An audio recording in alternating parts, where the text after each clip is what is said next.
Hi, this is Aaron Wilson.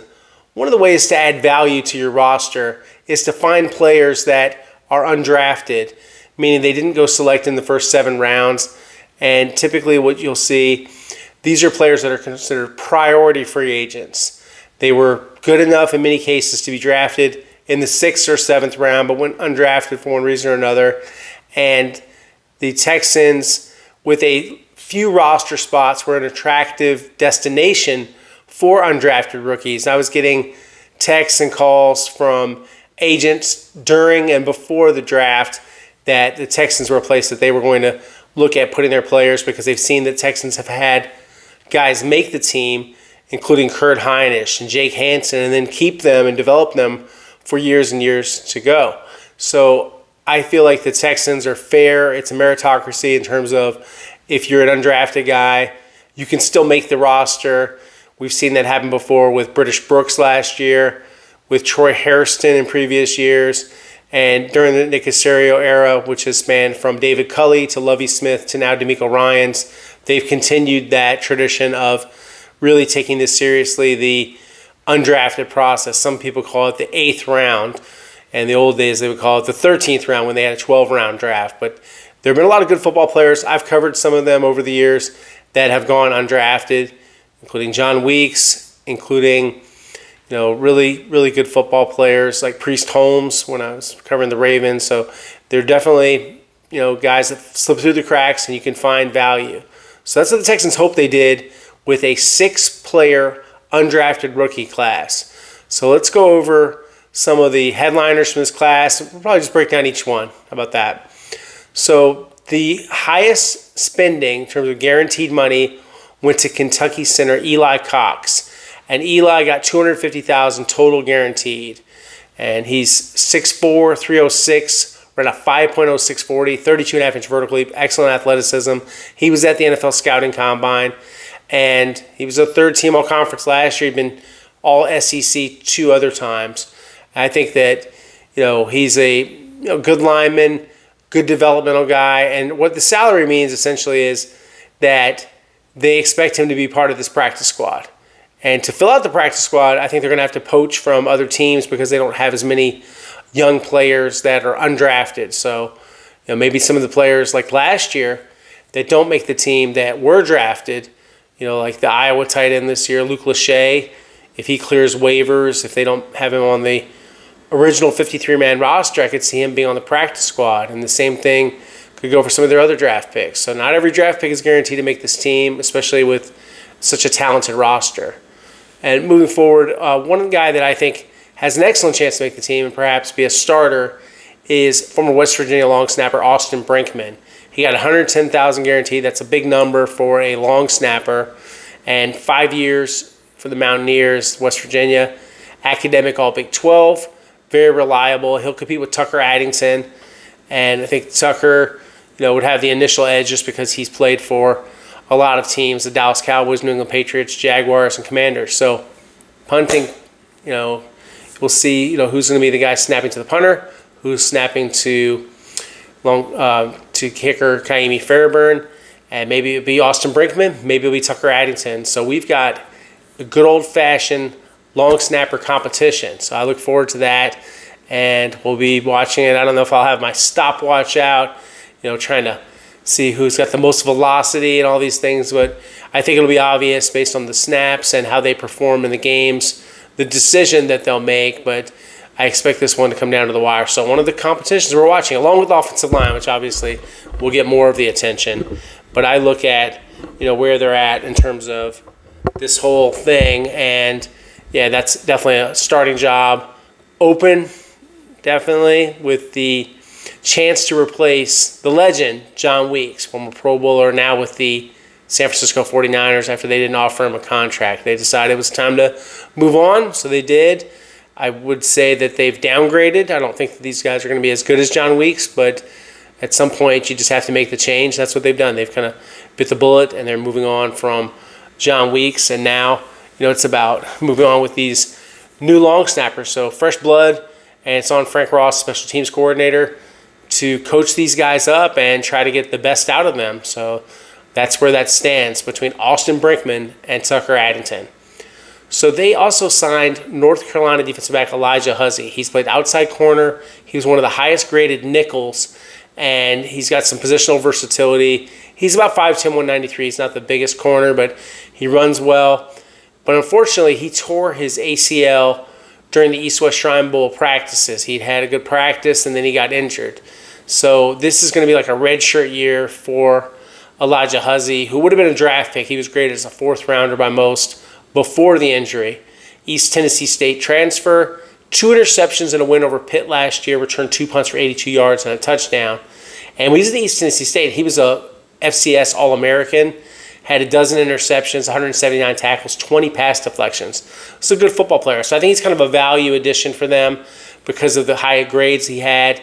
And he can return kicks, he can cover kicks, he can play inside and outside. So, on paper, really the highest graded guy of this undrafted class. So it's exciting for the future, and they're planning ahead. Just like they have at other positions where you have an injury, doesn't mean that the player won't eventually regain his old form. So that's what you do. You sometimes try to add players that you think are going to have more value down the road than they can help you right now.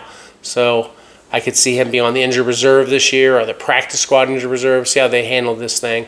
So we'll go forward with Huzzie. By the way, 3 years, $2.675 million for Elijah Huzzie. So then they signed a local guy from Conroe and Oak Ridge High School, Louisiana linebacker KCSI. Yes, a familiar name because he's the younger brother of Cincinnati Bengals pass rusher Joseph Asai, former Longhorn. And they spent some money on him too. 3 years, $15,000 to sign, $160,000 of the base salary fully guaranteed for $175,000 total guaranteed for an undrafted rookie. Pretty good size linebacker, 6'2", 241, all Sun Belt Conference, 95 tackles, 4.5 for losses, 1 sack, 2 forced fumbles, and a fumble recovery. In high school, 93 tackles his last year, 10 for losses, 2 forced fumbles, 1 fumble recovery. And he could have went to Arizona, Army, Air Force, UTSA, and Nevada. So that's a good addition, and I could see him pushing for some kind of special teams role should he make the 53-man roster. But more than likely, he's a practice squad guy and gives the team a great look in practice. So then they went with a really productive wide receiver from the University of Minnesota. Everybody knows they drafted Ariante Ursery in the second round, the offensive tackle. But they added one of his teammates, a wide receiver, after the draft, Daniel Jackson, 6'1", 195, all Big Ten honorable mention. And he caught 208 career passes, ranked 3rd in school history, 2,685 yards, 4th in school history in yards, 18 touchdowns, 6th in school history.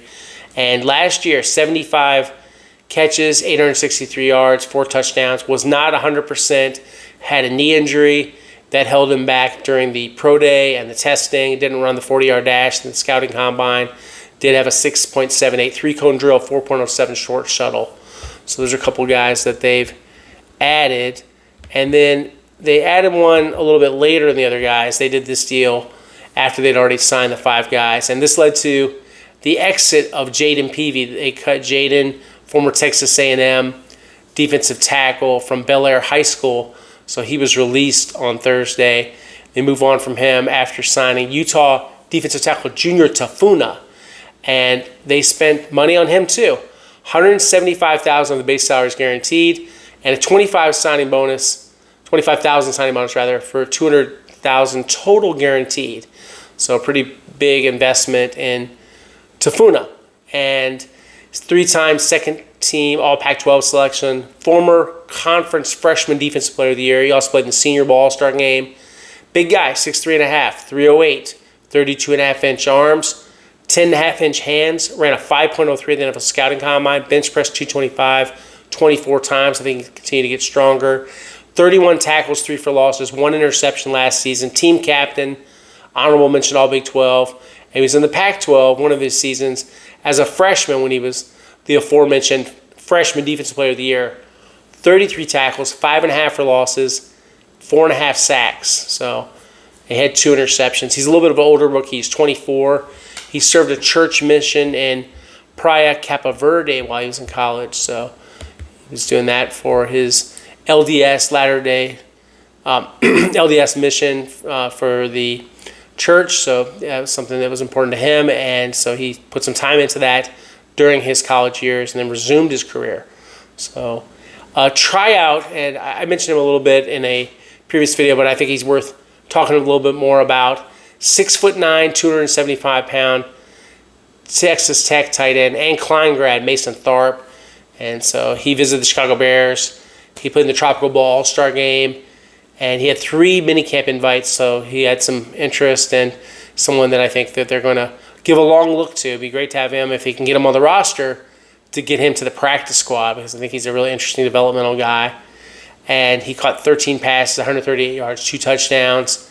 He also had a 71.8 Pro Football Focus run blocking grade, so those are good numbers. And yeah, he's from Spring. He's local. An interesting story. We'll see if he gets a contract. And another thing I wanted to update you all on, because I know you guys saw my other video about Chris Evans and Travion Williams, the running backs, former Bengals guys. They both tried out. I was told the trial went well for both guys. They had them stay to take a physical. No one's been offered a deal yet, but I heard it went well, so we'll see. If they're going to sign them, they'd have to cut somebody. So we'll see, would they move on from a running back like British Brooks, Jahar Jordan, or perhaps another position if they choose to add a running back to the roster. I don't think that really the Texans need a running back at this time. I think they've got enough backs with Joe Mixon, Dameon Pierce, Woody Marks, Dario Gomwale. We'll see if they want to add someone. They have a fullback in Jacob Johnson, and they have British Brooks, of course, who's healthy now after the knee injury, torn meniscus, had surgery last year. So a lot going on with free agency, and I haven't heard anything. I always get these questions.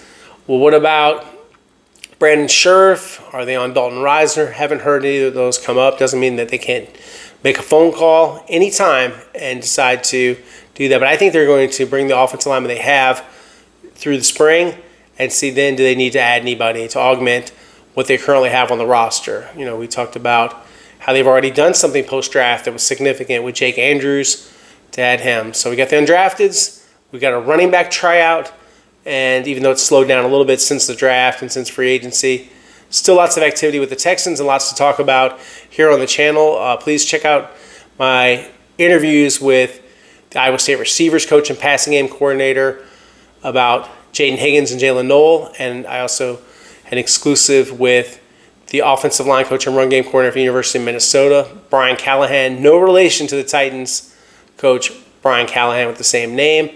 But we had a great conversation about Arante Ursary, so I posted that earlier. And yeah, please give it a follow. Please like and subscribe to the channel.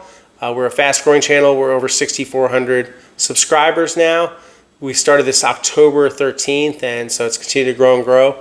And I look forward to continue to expand the coverage here on YouTube to supplement what I'm already doing at KPRC2, www.click2houston.com, Sports Talk 790, and of course on social media at @AaronWilson_NFL on Twitter and X, and on Instagram at AaronWilson7128. You guys have a good night.